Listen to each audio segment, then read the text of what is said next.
Recently, someone asked me what it's like to have a no spray garden. So I wanted to answer in this video and to give you a realistic expectation. So by the definition of no spray, that means you do not use any organic spray, fungicide, insecticide, even neem. So basically not using anything and just focus on feeding the soil, keeping the soil healthy so that your roses will be healthy, release beneficial insects and all those things. So if you read my blog, I explain in there why I decided to go this route of having a no spray garden. It actually had nothing to do with wanting to save the pollinators or environment and anything, and I just wanted to be realistic here and be honest here. But I was simply lazy. The thought of having to spray on schedule, it just not fit for me. So I decided to just work with what I have, work with Mother Nature and hope for the best. So let's take a look at this rose right here, Annick, David Austin rose, right? So I planted this one last spring, 2022, last spring, as bare root. This is on root, bare root from David Austin. So in a no spray garden, you don't expect perfection, right?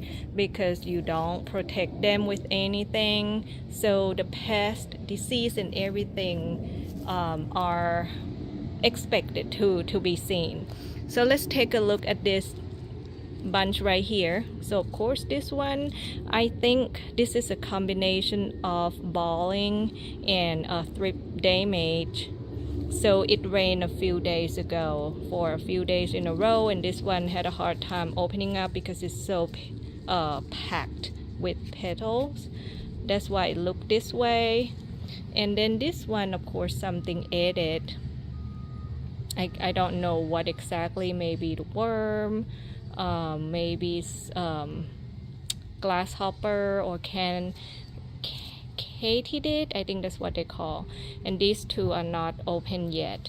And then moving over here, so I have another one, looks quite decent.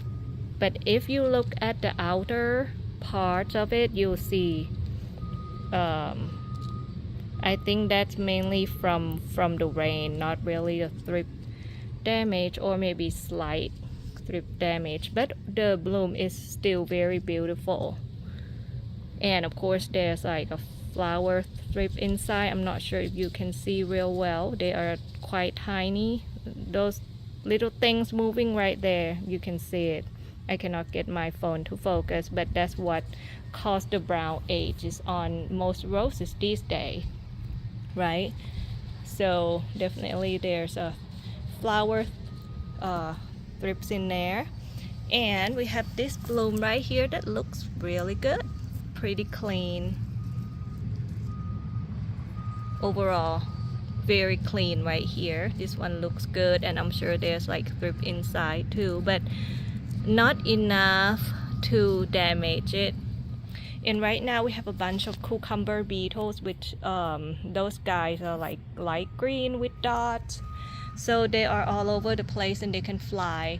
That one is kind of difficult to get rid of. So what I do, I just leave old blooms like this for them to just go ahead and enjoy. That way they won't mess with all other ones. But as you can see, there are still so many new flowers coming out. So a few blooms that don't look good are okay with me, but of course that is different from one person to another. Some people may want their rose to look their best, so if they have 10 blooms or 10 blooms, they want them to look good, then spraying is going to be a solution for you, because going this route you will have a mix of imperfections and some decent looking one. So it's not like 100% perfect. And of course there's a black spot which I removed, but overall plant, as you can see, it's pretty healthy, very healthy. And right over here, I film in this corner a lot because it blooms a lot right now. Overall plant, right? The health looks very green, very healthy, because I grow different herbs, veggies, and everything with them. So there's no designate rose garden or rose area. Everything blends in together to create a microclimate that will invite and be friendly for beneficial insects. So this one, Desdemona, looks really good actually. Looks very clean, even though you can see the black, the thrip. So they can be light color or they can be black. So they're crawling over here. And let's see, I think that one maybe a few days old. Still look pretty good, right? All the foliages and everything looks healthy for not spraying. Have some yellow leaves here and there, same as Boscobel over here.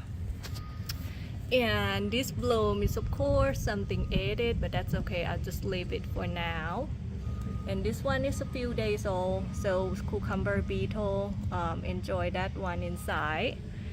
And this one right here, something added too, but I'll let it open up.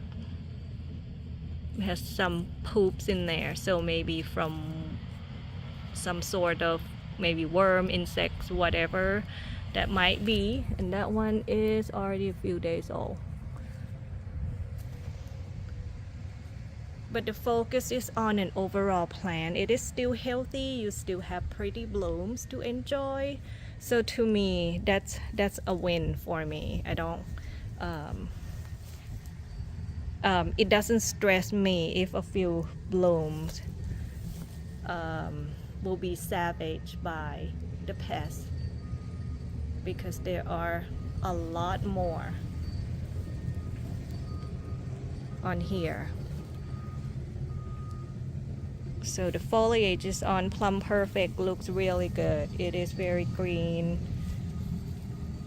I love this time of year because you don't see diseases like black spots. So even though these look amazing right now, I can tell you that by summer start seeing more black spots and worse on Plum Perfect. Even though it is Cordes, which is known to be pest and disease resistant, to me this one for the past few years has been very black spot heavy. And this one right here, I grow it with dill, life of the party. This is one of my most favorite roses, doing so well, except for the first year that it is adjusting to no spray. But in the second year, coming up to yeah, I think it's second year of this one, start to look really good. So that's what I wanted to show you and talk to you about today, as some people are curious as far as what to expect in the no spray garden. And I may do another video in the summer if anyone is interested to see what it looks like during summertime. So that is Wicked Sister First Bloom. So beautiful. I'm still working on this section of the garden, putting down the mulch, and I put down cedar mulch here to mix into. Smells so good. So I mixed in with a hardwood mulch and then sprinkle cedar on top, because cedar is more expensive. So I use this trick to use hardwood mulch, like 90% hardwood, and then I sprinkle cedar on top to create that fragrance. And I heard that cedar can help repel insects too, but I don't know if it will repel the bad pest only or all insects in general, so we'll find out. And I will see you in the next video. If you have any questions, anything at all, please feel free to let me know.